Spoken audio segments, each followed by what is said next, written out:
সচিবালয়ের বিভিন্ন দপ্তরে প্রধানমন্ত্রীর আকস্মিক পরিদর্শন। সাবেক 2 লেফটেন্যান্ট জেনারেলকে ট্রাইব্যুনালে হাজিরের নির্দেশ। মোংলায় তেল কেলেঙ্কারি ফাঁস, রাতের অভিযানে মিলল 1000 লিটার অবৈধ ডিজেল। ইরানে একদিনের সর্বোচ্চ হামলার রেকর্ড, তেহরানে ব্যাপক ক্ষয়ক্ষতি। খেলাকে জিম্মি না করার আহ্বান বিসিবি পরিচালকের। শুভ সন্ধ্যা, স্বাগত জানাচ্ছি বাংলাদেশ প্রতিদিন সংবাদে। এতক্ষণ শুনছিলেন সংবাদ শিরোনাম, এবারে বিস্তারিত। 200-র বেশি সার্ভিস ও ফিচারে লেনদেনের সব বিকাশ অ্যাপে সম্ভব। সচিবালয়ের বিভিন্ন মন্ত্রণালয়ে আকস্মিক পরিদর্শন করেছেন প্রধানমন্ত্রী তারেক রহমান। এ সময় কর্মকর্তাদের যথাসময়ে অফিসে উপস্থিতি নিশ্চিতের বিষয়ে খোঁজ খবর নেন তিনি।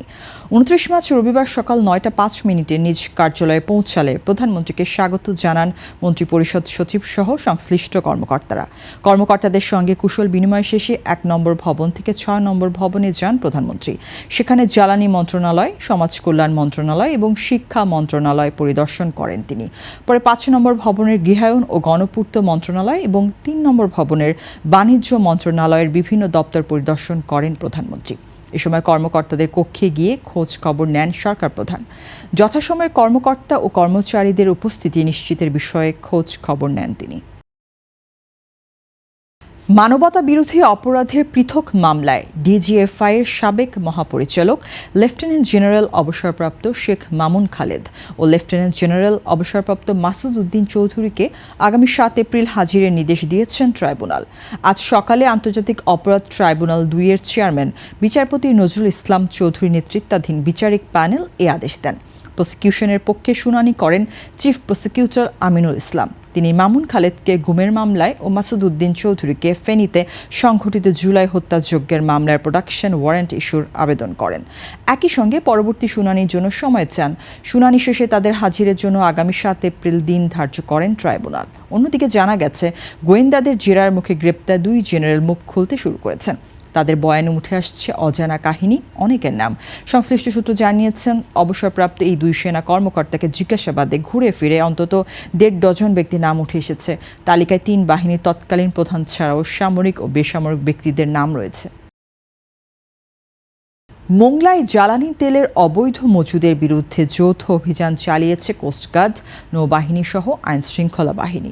যমুনা অয়েল কোম্পানি লিমিটেডের মোংলা অয়েল ইনস্টলেশনে রবিবার মধ্যরাতে পরিচালিত এই অভিযানে প্রায় 12,613 লিটার অতিরিক্ত ডিজেল মজুদের সন্ধান পাওয়া যায়, যার বাজার মূল্য প্রায় 12 লাখ টাকার বেশি। অভিযানে অংশ নেয় কোস্টগার্ড, নৌবাহিনী, পুলিশ, এনএসআই এবং বাগেরহাট জেলা প্রশাসন। তেলের ট্যাঙ্কের মজুদ ও কাগজপত্র যাচাই করে এই অনিয়ম ধরা পড়ে। এ বিষয়ে পরবর্তী ব্যবস্থা নেবে বাংলাদেশ পেট্রোলিয়াম কর্পোরেশন। কর্তৃপক্ষ জানিয়েছে, বাজার স্থিতিশীল রাখতে এই ধরনের অভিযান ভবিষ্যতেও অব্যাহত থাকবে। এবার আন্তর্জাতিক।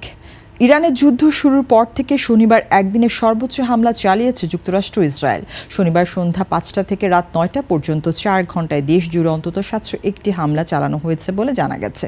The human rights activists news এজেন্সির বরাতে বিবিসি জানিয়েছে, যুদ্ধ শুরুর পর একদিনে এত বেশি হামলার নজির খুবই কমই দেখা গেছে। এই হামলার প্রায় 74% হয়েছে রাজধানী তেহরানকে ঘিরে, ফলে সবচেয়ে বেশি ক্ষয়ক্ষতির মুখে পড়েছে শহরটি। সংস্থাটির তথ্য মতে, সংঘাত শুরুর 1 মাসে নিহত বেসামরিক মানুষের সংখ্যা দাঁড়িয়েছে 1551 জনে। নিহতদের মধ্যে অন্তত 236 জন শিশু রয়েছে, যা পরিস্থিতির ভয়াবহতা আরও স্পষ্ট করে তুলছে। এবারে খেলার খবর। ঢাকা প্রিমিয়ার লিগ ঘিরে তৈরি হয়েছে অনিশ্চয়তা। বাংলাদেশ ক্রিকেট বোর্ড নির্বাচনে সরকারি হস্তক্ষেপের অভিযোগ তুলে ঢাকার বেশিরভাগ ক্লাব এখনও লিগে অংশ না নেওয়ার সিদ্ধান্তে অনড় রয়েছে। আর তাই দেশের ঘরোয়া ক্রিকেটে দেখা দিয়েছে নতুন করে অচল অবস্থা, যা জাতীয় দলের বাইরে থাকা ক্রিকেটারদের আয়ের বড় উৎসকে ঝুঁকিতে ফেলেছে। এ অবস্থায় বিকল্প টুর্নামেন্ট আয়োজনের চেষ্টা করছে বিসিবি। এদিকে বিসিবির আম্পায়ার্স কমিটির চেয়ারম্যান ইফতেখার রহমান মিঠু খেলাকে বিতর্কের বাইরে রাখার আহ্বান জানিয়েছেন। তিনি বলেন, যে কোনো বিরোধ থাকলেও খেলাকে জিম্মি করা উচিত নয়, কারণ এটি ক্রিকেটারদের জীবিকার সঙ্গে জড়িত। আমরা তো শুধু বিপিএলে যে কয়জন খেলছে সেটার জন্য না, যে খেলোয়াড়রা শুধু লিগে খেলছে তাদের আয়ের মাধ্যম এটা। সুতরাং প্রিমিয়ার লিগটা হয়ে যাওয়া উচিত। এই ছিল আজকের সংবাদ। সবশেষ খবর জানতে চোখ রাখুন বাংলাদেশ প্রতিদিনের ইউটিউব চ্যানেল ও ফেসবুক পেজে। সবাইকে ধন্যবাদ।